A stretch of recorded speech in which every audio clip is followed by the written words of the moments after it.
Day 52, Chapter 12, page 178. Defections amongst church leaders. Many a star that we have admired for its brilliance will then go out in darkness.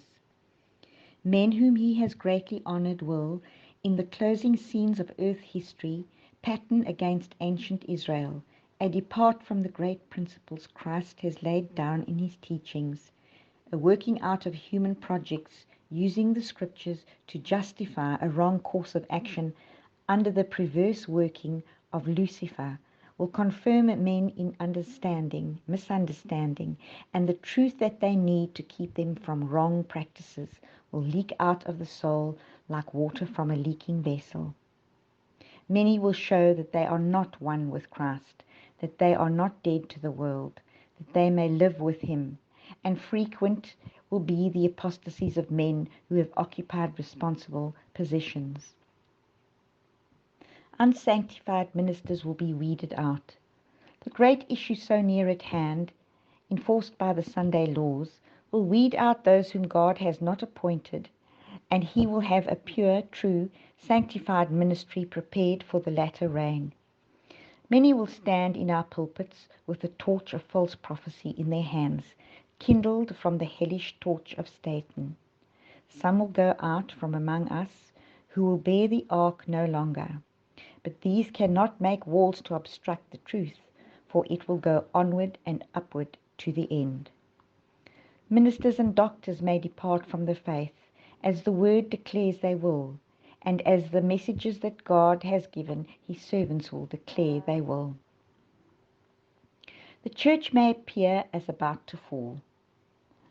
The shaking of God blows away multitudes like dry leaves. Chaff like a cloud will be borne away on the wind, even from places where we see only floors of rich wheat.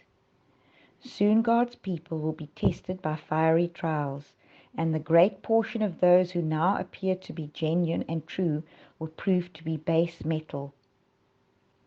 When the religion of Christ is most held in contempt, when the law is most despised, then should our zeal be the warmest and our courage and firmness the most unflinching.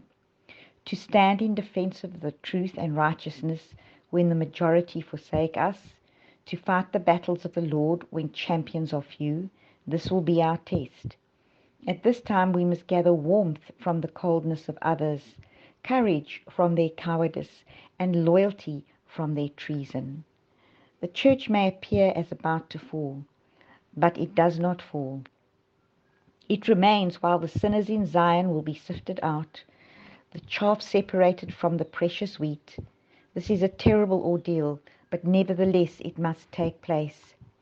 As the storm approaches, a large class who have professed faith in the third angel's message, but have not sanctified through obedience to the truth, abandon their position and join the ranks of the opposition. God's faithful will be revealed. The Lord has faithful servants who in the shaking, testing time will be disclosed to view. They are precious ones now hidden who have not bowed the knee to Baal. They have not had the light which had been shining in a concentrated blaze upon you, but it may be under a rough and uninviting exterior. The pure brightness of a genuine Christian character will be revealed. In the daytime we look towards heaven, but do not see the stars. They are there, fixed in the firmament, but the eye cannot distinguish them, and in the night we behold their genuine lustre. On every occasion that persecution takes place, the witness makes decisions, either for Christ or against him. Those who show sympathy for the men wrongly condemned, who are not bitter against them, show their attachment for Christ. Let opposition arise. Let bigotry and intolerance again bear sway. Let persecution be kindled, and the half-hearted and hypocritical will waver and yield the faith. But the true Christian will stand firm as a rock, his faith stronger, his hope brighter than in the days of prosperity. New converts will take the places of those who leave. Some have been shaken out and left by the way, the careless and indifferent, who who did not join with those who prized the victory of salvation enough to perseveringly plead and agonize for it, did not obtain it, and they were left behind in darkness, and their places were immediately filled by others taking hold of the truth and coming into the ranks. The broken ranks will be filled by those who represented by Christ as coming in the 11th hour. There are many with whom the Spirit of God is striving. The time of God's destructive judgments is the time of mercy for those who now have no opportunity to learn what is truth. Tenderly will the Lord look upon them. His heart of mercy is touched. His hand is still stretched out to save, while the door is closed to those who would not enter. Large numbers will be admitted who in those last days hear the truth for the first time. Standard after standard was left to trial in the dust as company after company from the Lord's army joined the foe, and tribe after tribe from the ranks of the enemy united with the commandment-keeping people of God.